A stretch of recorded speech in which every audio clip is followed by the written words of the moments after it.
দোয়া করা, তবে এই দোয়ার মধ্যে সীমা লঙ্ঘন না করা। সীমা লঙ্ঘন মানে, আল্লাহ তুমি তো জিন ফরিদে ডানা দিছো, এরা তো ইচ্ছা করলে এইভাবে উঠতে পারে। আমার মনে চাইছে এখন আমি ফরির মতো রাস্তার মধ্যে মানুষ হইয়া হাঁটবো, আর অন্ধকার রজনীতে ডানা দিয়া আমি উড়বো। আমার দুইটা ডানা দিয়ে তো আল্লাহ বলেন, আমি তো ফরির ডানা নিয়ে তাই উড়তে মন চাইছে। আল্লাহ সাত আসমানের মধ্যে তো কারোর বাড়ি বলল, টুঙ্গি বাজারের মধ্যে একটু একটা টেবিল ফালাই আমার কত টাকা দেওয়ার লাগে, আর ভালো লাগে না। আল্লাহ আপনি আমার একটা কাজ করেন, এখান থেকে উঠাইয়া আমারে প্রথম আসমানের একটা বিশাল বড় একটা জায়গা, মাইলখানেক জায়গা আমার দিয়ে দেন। আমি এখানে থাকবো না, ওইখানে বসবাস করবো, ছেলে মেয়ে নিয়ে যাবো। আসমানও হয়ে বাড়ি বানাইবার জন্য আল্লাহর কাছে দোয়া করছে।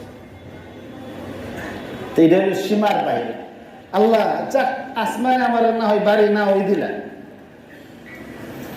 আখিরি নবী, সর্বশেষ সর্বশ্রেষ্ঠ নবী, তিনি নবীদের সম্রাট।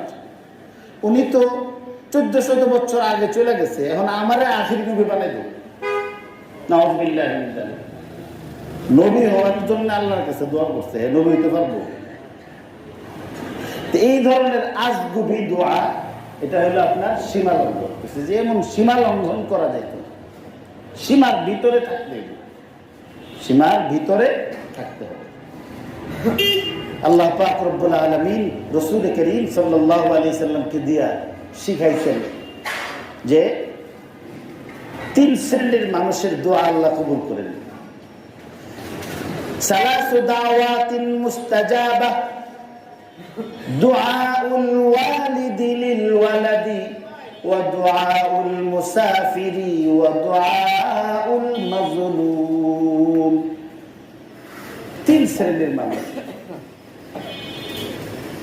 যদি আল্লাহর দরবারে দোয়া করে, এই দোয়া আল্লাহ তাৎক্ষণিক সন্তানের জন্য দোয়া করে। দোয়া করছে যে আল্লাহ আমার ছেলেটারে তুমি ভালো বানায় দাও, আল্লাহ আমার ছেলেকে তুমি সুস্থ করে দাও, আল্লাহ আমার ছেলেরে তুমি হালাল রিজিকের ব্যবস্থা করে দাও। বাপে যদি দোয়া করে সন্তানের জন্য, এই দোয়া কখনো ফেরত যায় না। আমরা তো দুর্ভাগা, আমাদের বাপ নাই। এই জন্য যাদের বাপ আছে থাকতে কদর করো। আরেকটা হলো দুআউল মুসাফির, প্রবাসী ব্যক্তি সফররত আছে, দোয়া করছে, মন ভাঙ্গা দিল মরা দোয়া করছে, আল্লাহ দোয়া